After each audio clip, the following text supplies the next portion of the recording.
Lettre aux Hébreux. Hébreux, chapitre 1. Autrefois, Dieu a parlé aux ancêtres par les prophètes, et il leur a parlé souvent et de mille manières. Maintenant, en ces jours qui sont les derniers, Dieu nous a parlé par son Fils.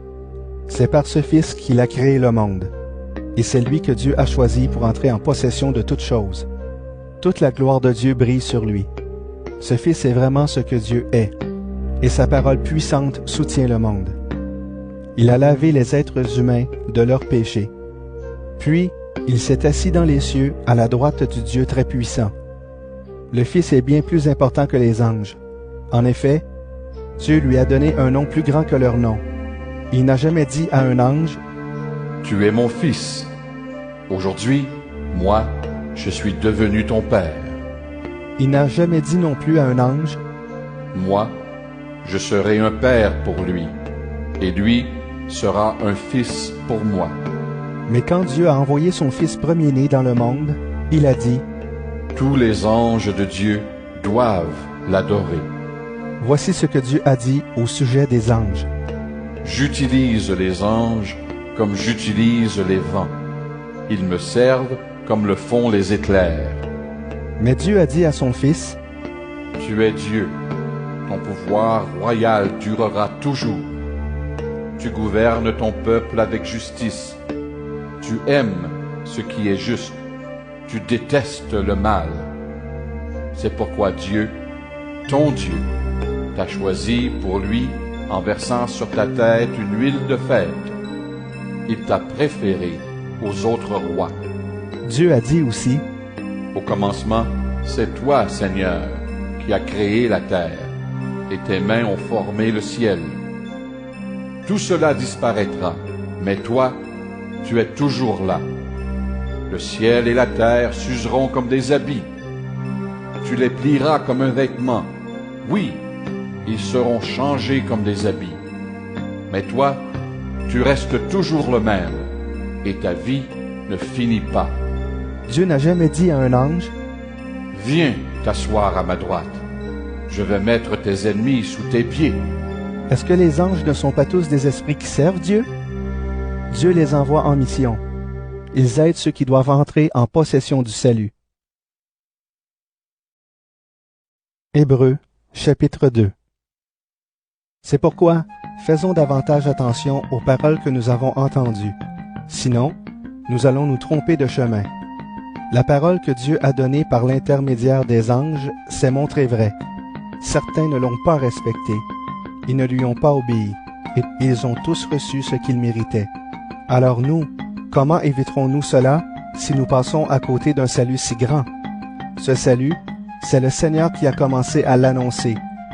Puis ceux qui ont entendu parler de ce salut l'ont confirmé pour nous. Dieu lui-même a montré que leur parole était vraie par des signes étonnants, des faits extraordinaires et toutes sortes d'actions puissantes. Et Dieu a aussi montré cela en distribuant les dons de l'Esprit Saint comme il l'a voulu. Nous parlons du monde qui doit venir. Ce n'est pas aux anges que Dieu a donné le pouvoir sur ce monde. En effet, il y a cette parole. « Qu'est-ce que l'homme, ô Dieu, pour que tu penses à lui? Qu'est-ce qu'un être humain pour que tu prennes soin de lui? Tu as placé les êtres humains en dessous des anges pendant quelque temps. Tu les as couverts de gloire et d'honneur. Tu as tout mis à leurs pieds, sous leur autorité. » Dieu a donné aux êtres humains le pouvoir sur toutes choses. Il n'a donc rien laissé en dehors de leur pouvoir. Pourtant, aujourd'hui, nous le voyons bien. Les humains n'ont pas encore pouvoir sur tout. Mais qu'est-ce que nous voyons aussi? Jésus a été pendant quelque temps en dessous des anges. Mais maintenant, il est couvert de gloire et d'honneur. Pourquoi? Parce qu'il a souffert et parce qu'il est mort. Et grâce à la bonté de Dieu, Jésus est mort pour tous les êtres humains. C'est Dieu qui a fait le monde, et le monde existe pour lui. Or, il a voulu qu'un grand nombre de ses enfants participent à sa gloire. Puisque c'est Jésus qui les sauve, il fallait que Dieu le rende parfait au moyen de la souffrance. Jésus purifie les humains de leurs péchés. Eh bien, celui qui rend pur et ceux qui sont devenus purs ont tous le même Père. C'est pourquoi il n'a pas honte de les appeler ses frères et ses sœurs. En effet, Jésus dit à Dieu, « J'annoncerai ton nom à mes frères et à mes sœurs. Au milieu de l'assemblée, je chanterai ta louange. Jésus dit aussi, Moi, j'aurai entièrement confiance en Dieu. et encore, Me voici, moi et les enfants que Dieu m'a donnés. ces enfants-là ont quelque chose en commun. Ce sont des êtres humains. L'esprit du mal avait le pouvoir de les faire mourir. À cause de cela, Jésus, lui aussi, est devenu un être humain, pour enlever sa force à l'esprit du mal en mourant lui-même.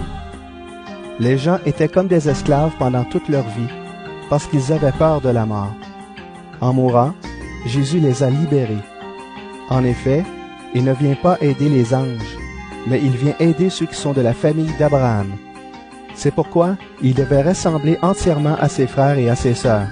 Ainsi, il est devenu un grand prêtre plein de bonté et fidèle dans le service de Dieu, pour obtenir le pardon des péchés du peuple.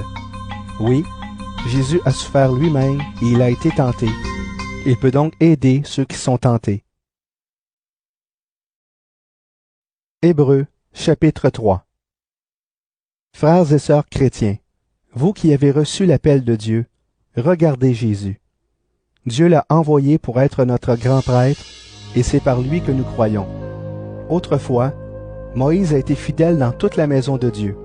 De même, comme Moïse, Jésus a été fidèle à Dieu, qui a fait de lui un grand prêtre. Mais Jésus reçoit plus de gloire que Moïse. En effet, celui qui construit une maison est plus honoré que la maison. Chaque maison est construite par quelqu'un. Et celui qui construit tout, c'est Dieu. Autrefois, Moïse a été fidèle dans toute la maison de Dieu. Il était un serviteur et il devait être témoin de ce que Dieu allait dire. Mais maintenant, le Christ est fidèle comme fils, placé à la tête de la maison de Dieu. Sa maison, c'est nous.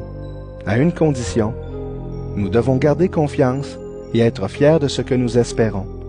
C'est pourquoi, comme l'Esprit Saint le dit, Aujourd'hui, si vous entendez la voix de Dieu, ne fermez pas votre cœur, comme autrefois quand vous vous êtes révoltés contre lui. À ce moment-là, dans le désert, vous l'avez provoqué. et Dieu a dit, Dans ce désert, vos ancêtres m'ont provoqué pour voir ce que j'allais faire. Pourtant, ils avaient vu ce que j'avais fait pendant 40 ans. Alors je me suis mis en colère contre ces gens-là et j'ai dit, leur cœur se trompe sans cesse. Ils ne veulent pas connaître ce que j'attends d'eux. Dans ma colère, j'ai fait ce serment. Ils n'entreront jamais dans le pays où je leur ai préparé le repos. frères et sœurs, attention. Parmi vous, personne ne doit avoir un cœur mauvais qui ne croit pas, ni abandonner le Dieu vivant. Aujourd'hui, Dieu continue à vous appeler. Alors chaque jour, donnez-vous du courage les uns aux autres pendant que vous entendez cet appel. Ainsi, le péché ne vous trompera pas, et parmi vous, personne ne refusera d'obéir. Nous travaillons maintenant avec le Christ, mais à une condition. Nous devons garder solidement jusqu'à la fin la confiance que nous avions quand nous sommes devenus croyants. Les livres saints disent, Aujourd'hui, si vous entendez la voix de Dieu, ne fermez pas votre cœur, comme autrefois quand vous vous êtes révoltés contre lui. qui a entendu la voix de Dieu? Qui l'a fatigué? Ce sont tous ceux que Moïse a fait sortir d'Égypte. Dieu s'est mis en colère pendant 40 ans. Contre qui? Contre ceux qui ont péché, et ce sont les mêmes qui sont morts dans le désert. Dieu a fait ce serment. Ils n'entreront jamais dans le pays où je leur ai préparé le repos. Pour qui a-t-il fait ce serment? Pour ceux qui n'ont pas obéi.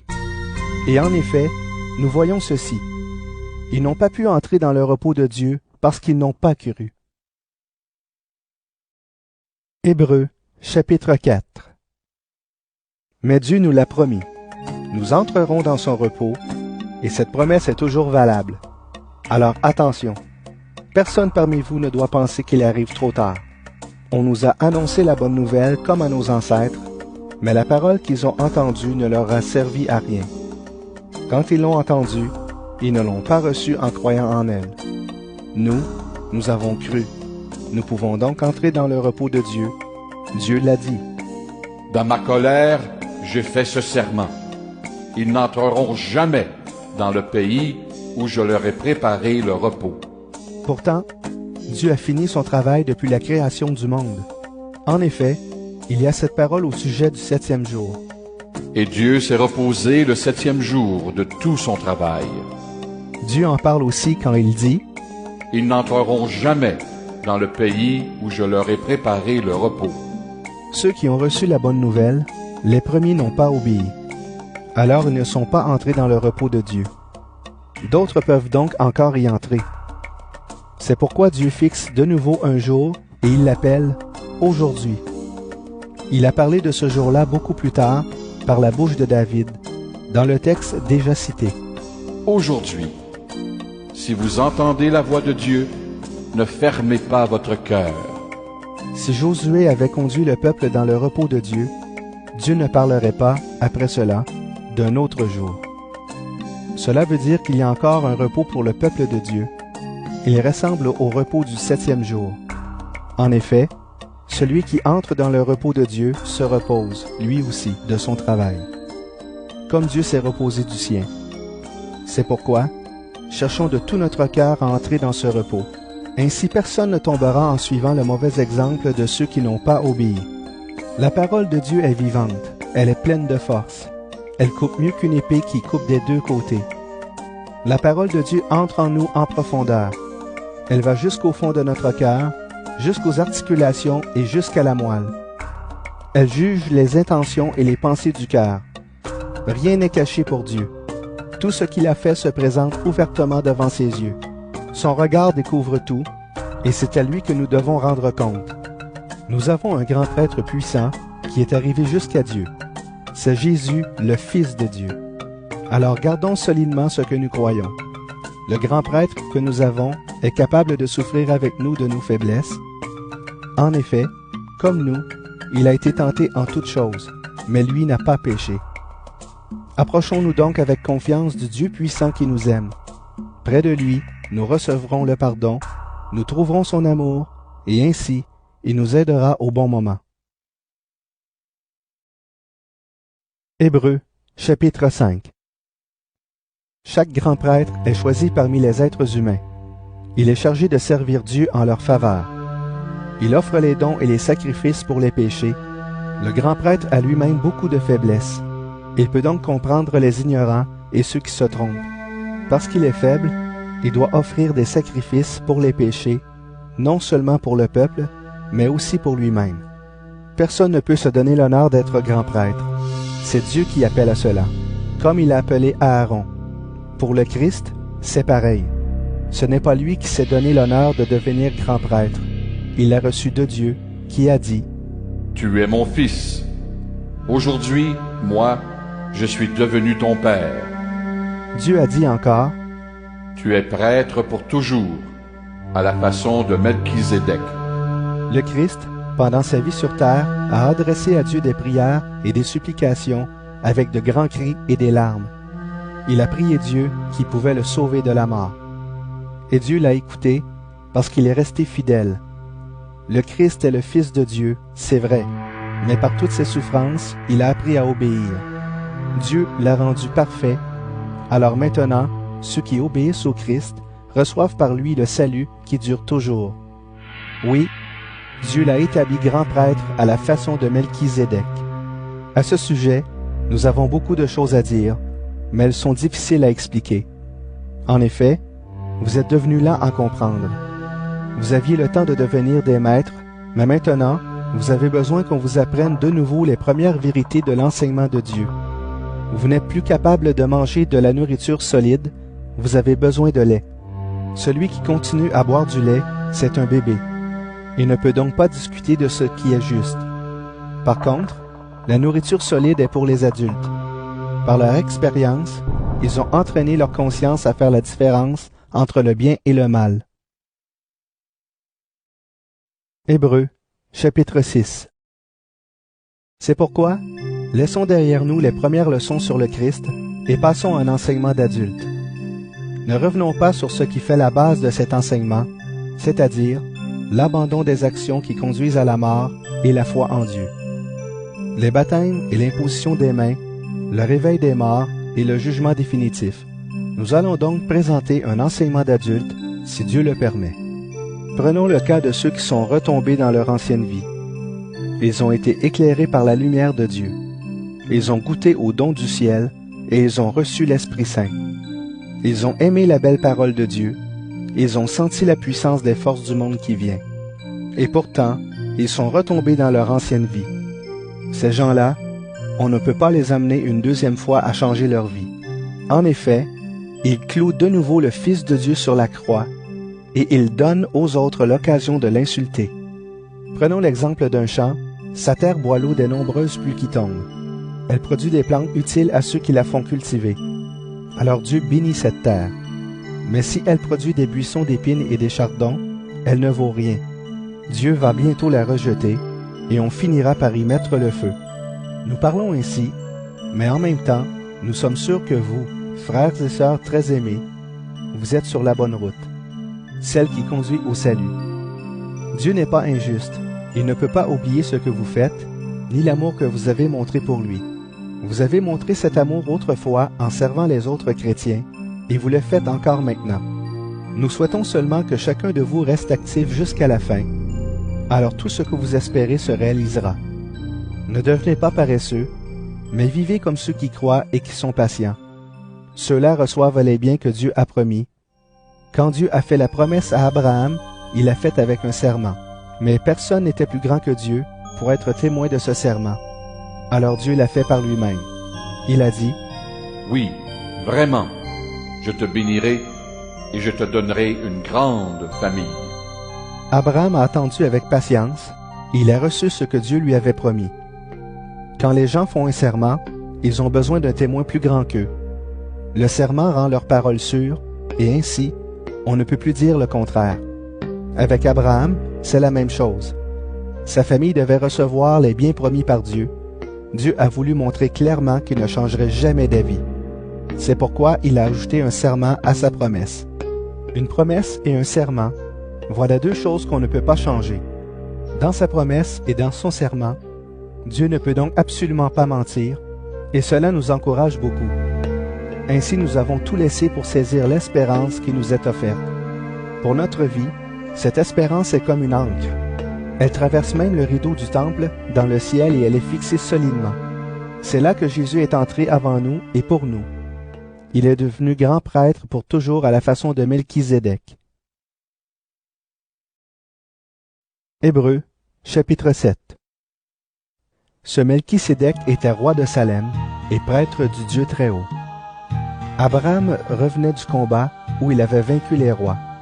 Melchisédek est allé à sa rencontre et il a béni Abraham. Et Abraham lui a donné 1/10 de tout ce qu'il avait pris. Le nom de Melchisédek veut dire « roi de justice ». De plus, Melchisédek est roi de Salem et cela veut dire « roi de paix ». Il n'a pas de père, ni de mère, ni d'ancêtre.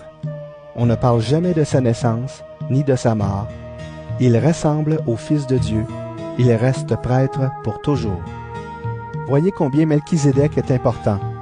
Même Abraham, notre ancêtre, lui a donné 1/10 de ce qu'il avait gagné dans la bataille. La loi de Moïse commande ceci aux prêtres de la famille de Lévi. Ils doivent demander au peuple d'Israël 1/10 de tout ce qu'il a. Ils le demandent au peuple, c'est-à-dire à leurs frères, qui sont pourtant de la famille d'Abraham.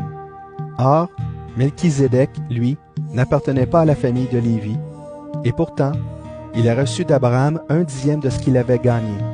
Et Melchisédek a béni celui qui avait reçu les promesses de Dieu. Sans aucun doute, c'est le plus grand qui bénit le plus petit. Les prêtres qui reçoivent 1/10 des biens du peuple, ce sont des hommes qui doivent mourir un jour. Melchisédek aussi a reçu 1/10 des biens, mais lui, il est toujours vivant, comme les livres saints le disent. Ce sont les fils de la famille de Lévi qui reçoivent 1/10 des biens du peuple. Pourtant, on peut dire que Lévi, lui aussi, a payé cet impôt par l'intermédiaire d'Abraham. En effet, Abraham est son ancêtre, et d'une certaine façon, Lévi était déjà dans le corps de son ancêtre quand Abraham a rencontré Melchisédek. Dans la loi du peuple d'Israël, ce sont les fils de la famille de Lévi qu'on doit choisir comme prêtres. ils sont prêtres à la façon d'Aaron. Mais leur façon d'être prêtre n'était pas parfaite. Sinon, pourquoi avoir un autre prêtre à la façon de Melchizedek? Cela ne serait pas nécessaire. Or, si la façon d'être prêtre n'est plus la même, la loi aussi doit changer. Ces paroles sont dites au sujet de notre Seigneur. Lui, il appartient à une autre tribu, et dans cette tribu, personne ne s'est jamais occupé du service de l'autel. Tout le monde le sait, notre Seigneur est né dans la tribu de Juda. Eh bien, Moïse n'a pas parlé de cette tribu quand il a parlé des prêtres. Voici pourquoi les choses sont encore plus claires.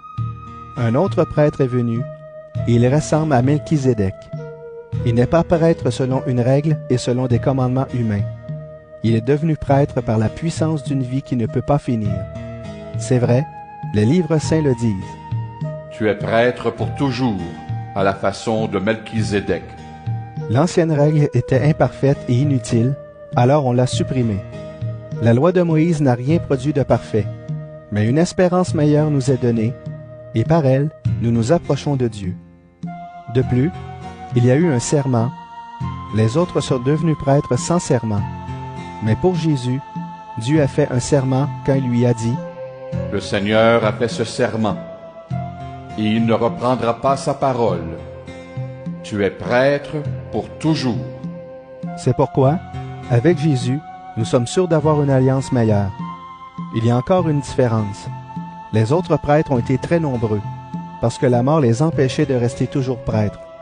Mais Jésus, lui, vit pour toujours, et jamais personne d'autre ne sera prêtre à sa place. C'est pourquoi il peut sauver pour toujours ceux qui s'approchent de Dieu avec son aide. En effet, Jésus est toujours vivant, et peut donc toujours prier Dieu pour eux. Jésus est le grand prêtre qu'il nous fallait. Il est saint, innocent et sans faute. Il est séparé des pécheurs, et Dieu l'a placé plus haut que tout. Jésus n'est pas comme les autres grands prêtres.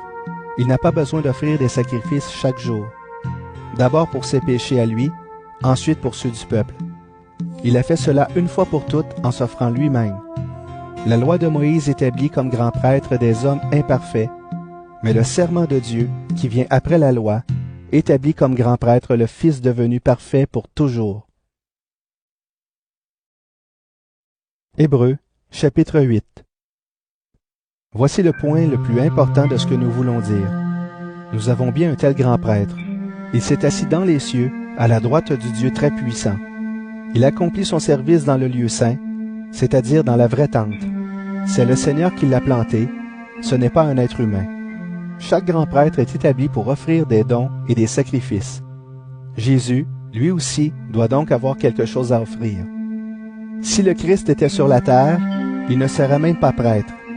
En effet, il y a ici déjà des prêtres qui offrent des dons, comme la loi de Moïse le demande. Ces prêtres servent dans le temple, mais ce qu'ils font est au service de la copie, de l'ombre de ce qui existe en réalité dans les cieux. En effet, quand Moïse s'est mis à construire la tente, Dieu lui a dit « Regarde, tu feras tout suivant le modèle que je t'ai montré sur la montagne. » Jésus, lui, est chargé d'un service beaucoup plus important que celui des autres prêtres. En effet, il sert d'intermédiaire pour une alliance meilleure, établie sur des promesses meilleures. La première alliance n'était pas sans défaut. Sinon, c'était inutile de la remplacer par une deuxième. Mais en fait, voici ce que Dieu reproche à son peuple. Le Seigneur dit, « Les jours viennent où je vais établir une alliance nouvelle avec le peuple d'Israël et avec le peuple de Juda. Elle ne sera pas comme l'alliance que j'ai établie avec leurs ancêtres, le jour où je les ai pris par la main pour les faire sortir d'Égypte. » Le Seigneur dit encore, « Ils n'ont pas été fidèles à mon alliance, alors moi aussi, je les ai abandonnés. » Le Seigneur ajoute, « Voici l'alliance que je vais établir avec le peuple d'Israël après ces jours-là. Je leur donnerai de l'intelligence pour connaître mes lois. J'écrirai celles-ci dans leur cœur. Je serai leur Dieu, et ils seront mon peuple. Personne n'aura plus à enseigner quelqu'un de son pays ou son frère. En effet, on n'aura plus besoin de lui dire « Connais le Seigneur », tous me connaîtront, tous, du plus petit jusqu'au plus grand. Je pardonnerai leurs fautes et je ne me souviendrai plus de leurs péchés. Quand Dieu parle d'une alliance nouvelle, il rend ancienne la première alliance. Et ce qui est ancien et qui devient vieux, cela va bientôt disparaître. Hébreux, chapitre 9. La première alliance avait des règles pour le culte et un lieu réservé à Dieu sur la terre. Pour cela, on avait planté une tente. Dans la première partie appelée le lieu saint, il y avait le chandelier et la table avec les pains offerts à Dieu. Puis, derrière le deuxième rideau, c'était l'autre partie de la tente. On l'appelait le lieu très saint. Là, il y avait un autel en or pour brûler les parfums. Il y avait aussi le coffre de l'Alliance tout couvert d'or. Ce coffre contenait un récipient en or rempli de manne et le bâton d'Aaron qui avait fleuri. De plus, il contenait les pierres où les paroles de l'Alliance étaient gravées. Au-dessus du coffre, il y avait les statues des chérubins glorieux qui indiquaient la présence de Dieu. Leurs ailes couvraient de leur ombre le couvercle du coffre. Mais ce n'est pas le moment d'entrer dans les détails. La tente se compose donc de deux parties. Les prêtres entrent tous les jours dans la première partie de la tente pour célébrer le culte. Mais seul le grand prêtre entre dans la deuxième partie de la tente, et seulement une fois par an. À cet endroit, il doit apporter du sang d'animal et l'offrir à Dieu, pour lui-même et pour les fautes du peuple. Voici ce que le Saint-Esprit veut montrer par là. Le chemin du lieu très saint n'est pas encore ouvert, tant que la première partie de la tente existe. C'est une image pour aujourd'hui. Elle veut dire ceci. Les dons et les sacrifices offerts à Dieu ne peuvent pas rendre parfait le cœur de celui qui célèbre ce culte. Ce sont seulement des règles humaines au sujet de la nourriture, de la boisson, des différents bains qui rendent purs. Ces règles étaient valables jusqu'au moment où Dieu allait changer les choses. Mais le Christ est venu comme grand prêtre pour nous accorder les biens qui sont déjà là. Il est passé par une tente plus grande et plus parfaite. Celle-ci n'a pas été faite par des mains humaines, c'est-à-dire qu'elle n'appartient pas à notre monde créé. Le Christ est entré une fois pour toutes dans le lieu saint, auprès de Dieu. Il n'a pas offert le sang des boucs et des jeunes taureaux, mais il a offert son sang à lui et il nous a libérés pour toujours. Selon la coutume, on répand le sang des boucs et des taureaux et les cendres d'une vache brûlée sur ceux qui ont fait une faute. Ensuite, leur corps est purifié de cette faute et ils peuvent de nouveau célébrer le culte. Si cela est vrai, le sang du Christ doit être encore beaucoup plus puissant. En effet, par l'Esprit Saint, le Christ s'est offert lui-même à Dieu comme une victime sans défaut. Ainsi, il purifiera notre conscience abîmée par des actions qui conduisent à la mort. Alors, nous pourrons servir le Dieu vivant. C'est pourquoi le Christ est l'intermédiaire pour une alliance nouvelle, un testament nouveau.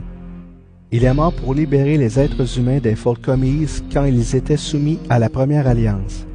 Alors ceux que Dieu a appelés peuvent recevoir les biens qu'il a promis et qui durent toujours. Quand il y a un testament, il faut prouver la mort de celui qui l'a fait. En effet, un testament est valable seulement après la mort. Quand celui qui l'a fait vit encore, le testament n'a pas de valeur. C'est pourquoi, même la première alliance a dû commencer avec le sang. Devant tout le peuple, Moïse a lu d'abord tous les commandements, comme on les trouve dans la loi. Puis, il a pris le sang des jeunes taureaux et des boucs avec de l'eau. Ensuite, il a lancé des gouttes de sang sur le livre de la loi et sur tout le peuple avec une branche d'hysope et avec de la laine rouge. Et il a dit, « Ceci est le sang de l'alliance que Dieu vous commande de respecter. » Puis, de la même façon, il a lancé du sang sur la tente et sur tous les objets utilisés pour le service de Dieu. D'après la loi, presque tout devient pur avec le sang. Mais si on ne répand pas de sang, les péchés ne sont pas pardonnés. Si on doit purifier ainsi les copies de ce qui est dans les cieux, alors ce qui est dans les cieux a besoin de sacrifices bien meilleurs. En effet, le Christ n'est pas entré dans un temple fait par des mains humaines. Ce temple-là est seulement la copie du vrai lieu saint. Mais c'est dans le ciel même que le Christ est entré, où il se présente maintenant en notre faveur devant Dieu. Chaque année, le grand prêtre juif entre dans le lieu très saint avec du sang qui n'est pas le sien. Mais le Christ, lui, n'est pas entré dans le ciel pour s'offrir plusieurs fois. Sinon, il aurait dû souffrir plusieurs fois depuis la création du monde. En fait, maintenant, en ces temps qui sont les derniers, le Christ s'est montré une fois pour toutes. De cette façon, il a détruit le péché en s'offrant lui-même en sacrifice. Les êtres humains meurent une seule fois, ensuite Dieu les juge. De même, le Christ s'est offert en sacrifice une fois pour toutes, pour enlever les péchés d'un grand nombre de personnes. Il se montrera une deuxième fois, non plus pour enlever le péché, mais pour sauver ceux qui l'attendent.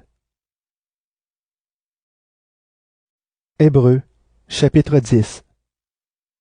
La loi de Moïse ne reproduit pas exactement ce qui existe. Elle est seulement l'ombre des biens qui seront donnés plus tard. Elle demande qu'on offre sans arrêt, chaque année, toujours les mêmes sacrifices. C'est pourquoi elle ne peut absolument pas rendre parfait ceux qui s'approchent de Dieu.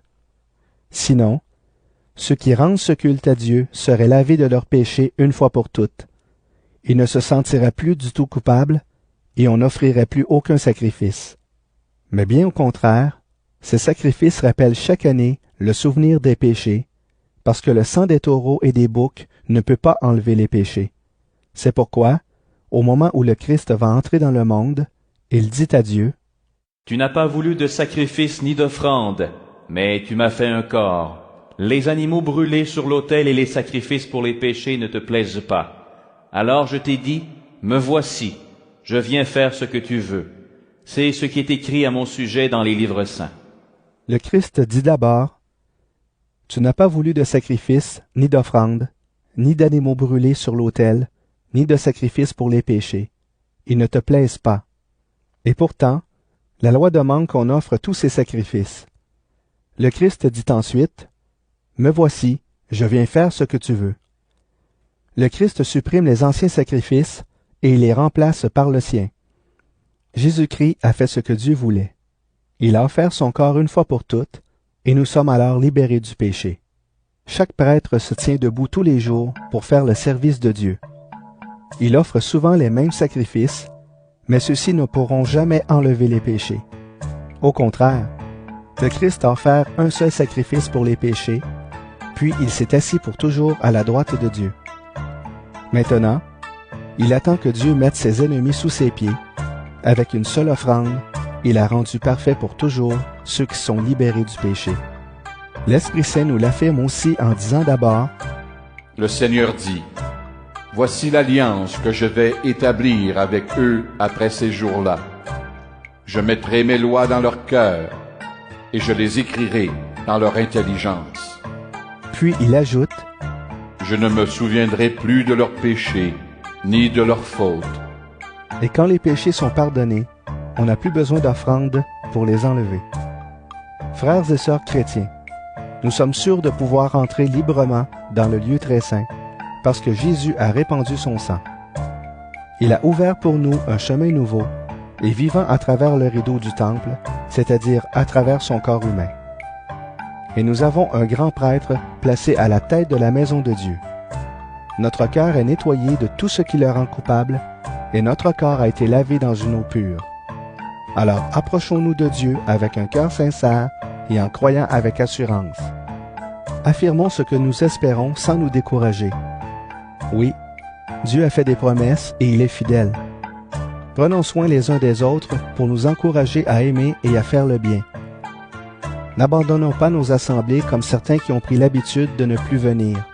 Au contraire, aidons-nous davantage les uns les autres puisque, vous le voyez, le jour du Seigneur est proche. Nous avons appris à connaître la vérité. Après cela, si nous péchons exprès, aucun sacrifice ne peut plus enlever les péchés. Il n'y a plus qu'à attendre en tremblant ce qui va arriver, c'est-à-dire le jugement et un feu terrible qui brûlera les ennemis de Dieu. Quand quelqu'un n'obéit pas à la loi de Moïse, 2 ou 3 témoins doivent dire s'il est coupable. Dans ce cas, on le tue sans pitié. Celui qui méprise le Fils de Dieu méritera une punition encore plus dure, n'est-ce pas? En effet, celui-là ne respecte pas le sang de l'alliance qui l'a libéré du péché. Il insulte l'Esprit Saint qui nous fait connaître la bonté de Dieu. Oui, Nous connaissons celui qui a dit, « À moi la vengeance, je donnerai à chacun ce qu'il mérite. » Il a dit aussi, « Le Seigneur jugera son peuple. » C'est terrible de tomber entre les mains du Dieu vivant. Rappelez-vous ce qui s'est passé autrefois quand vous avez reçu la lumière de Dieu. Tout de suite après, vous avez beaucoup souffert et vous avez résisté en combattant durement. Ou bien on vous a insulté et on vous a fait souffrir devant tout le monde, ou encore, vous avez soutenu ceux qu'on traitait de cette façon. En effet, vous avez souffert avec ceux qui étaient en prison. Vous avez accepté avec joie qu'on vous arrache vos biens, parce que vous le saviez, vous possédiez une richesse plus grande et qui dure toujours. Alors ne perdez pas votre confiance. Grâce à elle, vous recevrez une grande récompense. Vous avez besoin de patience pour faire ce que Dieu veut et obtenir ce qu'il promet. En effet, les livres saints disent « Encore un peu de temps, très peu de temps, et celui qui vient sera là. Il va venir bientôt. » Dieu dit « Celui qui croit en moi est juste, et par là, il aura la vie. Mais s'il retourne en arrière, je ne mettrai plus ma joie en lui. » Nous ne faisons pas partie de ceux qui retournent en arrière et qui se perdent. Nous croyons en Dieu et nous serons sauvés. Hébreux, chapitre 11. Croire en Dieu, c'est une façon de posséder déjà les biens qu'on espère, c'est être persuadé que les choses qu'on ne voit pas existent vraiment. Quand on donne nos ancêtres en exemple, c'est à cause de leur foi. Nous croyons en Dieu, alors nous comprenons que sa parole a créé le monde. Ainsi les choses qu'on voit ont été faites à partir de choses qu'on ne voit pas. Abel a cru en Dieu, alors il a offert un sacrifice meilleur que celui de Caïn. Parce qu'Abel a cru, Dieu lui-même a accepté ses dons et lui a fait savoir qu'il était juste. Abel est mort et pourtant, à cause de sa foi, son message se fait encore entendre. Enoch a cru en Dieu, alors il a été enlevé dans les cieux pour ne pas connaître la mort. On ne pouvait plus le retrouver parce que Dieu l'avait enlevé auprès de lui. Les livres saints disent « Enoch a été enlevé », mais ils disent encore « Avant d'être enlevé, Enoch plaisait à Dieu ». Personne ne peut plaire à Dieu s'il ne croit pas. Celui qui s'approche de Dieu doit croire ceci. Dieu existe et il récompense ceux qui le cherchent. Noé a cru en Dieu. Dieu lui a annoncé des événements qu'on ne voyait pas encore. Alors Noé a pris la parole de Dieu au sérieux. Il a construit un bateau pour sauver sa famille. En faisant cela, il a condamné le monde, et à cause de sa foi, Dieu a reconnu que c'était un homme juste. Abraham a cru en Dieu, alors il a répondu à son appel, il a obéi. Il est parti vers un pays que Dieu devait lui donner à posséder, et il est parti sans savoir où il allait. Abraham a cru en Dieu, alors il est allé habiter comme un étranger dans le pays promis par Dieu. Il a habité sous des tentes avec Isaac et Jacob. Eux aussi ont reçu la même promesse qu'Abraham. Abraham attendait la ville qui a des fondations solides, et c'est Dieu qui a fait les plans de cette ville. C'est lui qui l'a construite. Sarah a cru en Dieu, alors Dieu l'a rendue capable d'avoir un enfant. Pourtant, elle était très vieille, mais elle était sûre d'une chose. Dieu tient ses promesses. C'est pourquoi un seul ancêtre, Abraham, qui allait bientôt mourir, a donné la vie à une grande famille. Les enfants de cette famille sont aussi nombreux que les étoiles du ciel ou que les grains de sable au bord de la mer. Et on ne peut pas les compter. Tous ces gens sont morts en croyant en Dieu. Ils n'ont pas reçu les biens que Dieu avait promis, mais ils les ont vus et les ont salués de loin. Et ils ont affirmé qu'ils étaient des étrangers et des voyageurs sur la terre. En affirmant cela, ils montraient clairement qu'ils cherchaient une patrie. Ils ne pensaient pas à celle qu'ils avaient quittée. Sinon, ils avaient bien le temps de retourner chez eux. En fait, c'est une patrie meilleure qu'ils cherchaient, c'est la patrie du ciel. C'est pourquoi Dieu n'a pas honte d'être appelé leur Dieu. En effet, il leur a préparé une ville. Abraham a cru en Dieu, mais Dieu voulait voir ce qu'Abraham allait faire, et il lui a demandé d'offrir Isaac en sacrifice. Alors Abraham a offert son fils unique. Pourtant, il avait déjà reçu les promesses de Dieu. En effet, Dieu lui avait dit, « Par Isaac, tu auras des fils qui porteront ton nom. » Mais Abraham a pensé, Dieu a même le pouvoir de réveiller quelqu'un de la mort. C'est pourquoi Dieu lui a rendu son fils, comme si celui-ci revenait de la mort. Isaac a cru en Dieu. Alors il a béni Jacob et Ésaü pour des événements à venir. Jacob a cru en Dieu. Alors, au moment de mourir, il a béni tous les fils de Joseph, l'un après l'autre. Et en s'appuyant sur son bâton, il a adoré Dieu. Joseph a cru en Dieu. Alors, à la fin de sa vie, il a parlé du moment où les Israélites allaient quitter l'Égypte. Il a donné des ordres pour dire ce qu'on devait faire de son corps. Les parents de Moïse ont cru en Dieu. Alors, quand leur fils est né, ils l'ont caché pendant 3 mois. Ils ont vu que l'enfant était beau. Ils n'ont pas eu peur de désobéir à l'ordre du roi. Moïse a cru en Dieu. Alors, quand il est devenu grand, il n'a pas voulu qu'on dise de lui, « Moïse est le fils de la fille du roi d'Égypte. » Il a choisi de souffrir avec le peuple de Dieu. Pourtant, il pouvait avoir une vie agréable pendant quelque temps, mais il n'aurait pas obéi à Dieu.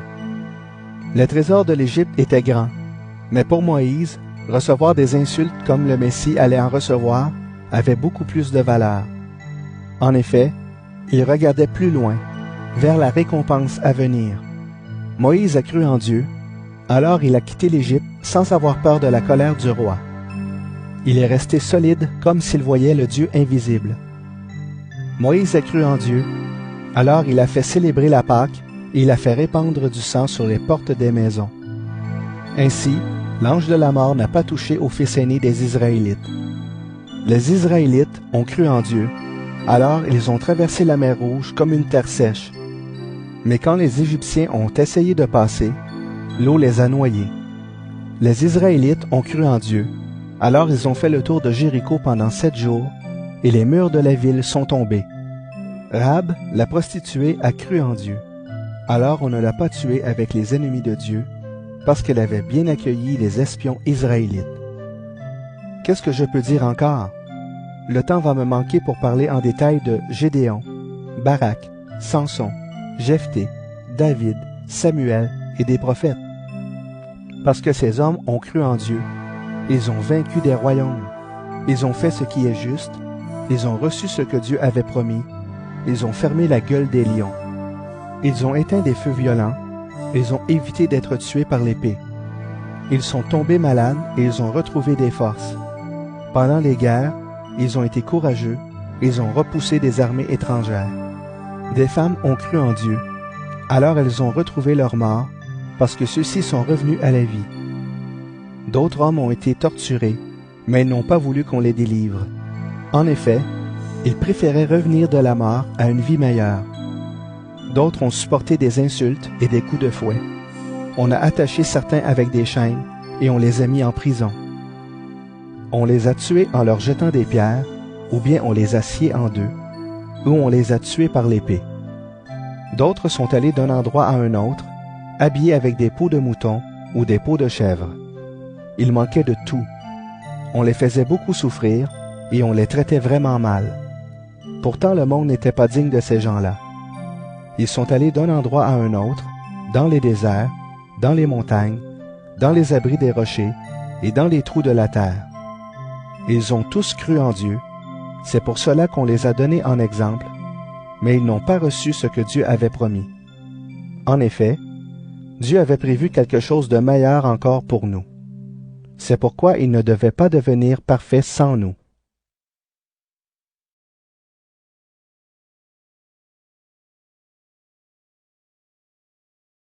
Hébreux, chapitre 12. Cette grande foule de témoins nous entoure. Rejetons donc, nous aussi, tout ce qui nous empêche d'avancer. Rejetons le péché qui nous enveloppe si facilement. Courons jusqu'au bout la course qu'on nous propose. Regardons toujours Jésus. C'est lui qui fait naître la foi et qui la rend parfaite. Il a accepté de mourir sur une croix sans avoir honte. En effet, il voyait d'avance la joie qu'il allait recevoir, et maintenant, il est assis à la droite de Dieu. Oui, Pensez à Jésus. Les pécheurs étaient contre lui, mais il a tout supporté. Alors ne vous laissez pas vaincre par le découragement. En combattant contre le péché, vous n'avez pas encore résisté jusqu'à la mort. Vous avez oublié le conseil que Dieu vous donne comme à des fils. Mon fils, quand le Seigneur te corrige, fais attention. Ne te décourage pas quand il te fait des reproches. Le Seigneur corrige celui qu'il aime. Il frappe tous ceux qu'il reconnaît comme ses fils. C'est pour être corrigé que vous souffrez. Dieu vous traite comme ses fils. Quel est le fils que son père ne corrige pas? Si Dieu ne vous corrige pas comme tous ses enfants, vous êtes des enfants illégitimes. Vous n'êtes pas de vrais fils. Nous avons eu des pères sur cette terre, ils nous ont corrigés et nous les respections. Alors, c'est sûr, nous devons obéir davantage à Dieu, notre Père, pour avoir la vie. Oui, nos pères nous corrigeaient pendant quelque temps selon leurs idées à eux. Mais Dieu, c'est pour notre bien qu'il nous corrige. Il veut nous rendre saints comme lui. Sur le moment, une correction ne fait pas plaisir, elle donne de la tristesse. Mais plus tard, ceux qui ont été formés de cette façon deviennent justes et trouvent ainsi la paix. C'est pourquoi redressez vos bras fatigués et rendez plus fort vos genoux tremblants.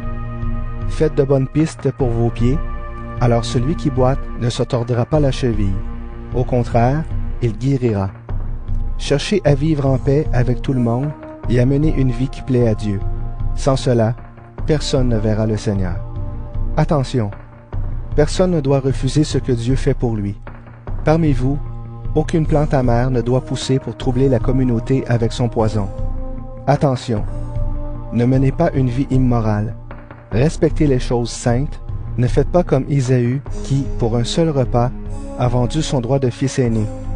Plus tard, vous le savez, il a voulu recevoir la bénédiction de son père, mais il a été rejeté. Il a essayé en pleurant d'amener son père à changer d'avis, mais il n'a pas réussi. Quand vous vous êtes approché de Dieu, vous n'êtes pas venu vers une montagne qu'on pouvait toucher. Il n'y avait pas de grand feu, pas d'obscurité, pas de nuit, pas d'orage. Vous n'avez entendu ni le son de la trompette, ni le bruit de parole. Les Israélites qui ont entendu ce bruit ont refusé d'écouter un mot de plus. Ils n'ont pas pu supporter cet ordre. Celui qui touchera la montagne, même si c'est un animal, on le tuera en lui jetant des pierres. Ce qu'on voyait était effrayant. Alors Moïse a dit, « Je suis effrayé et je tremble. » Mais vous vous êtes approchés de la montagne de Sion et de la ville du Dieu vivant. C'est la Jérusalem du ciel où des millions d'anges sont en fête. Vous vous êtes approchés de l'assemblée des premiers-nés de Dieu qui ont leur nom écrit dans les cieux.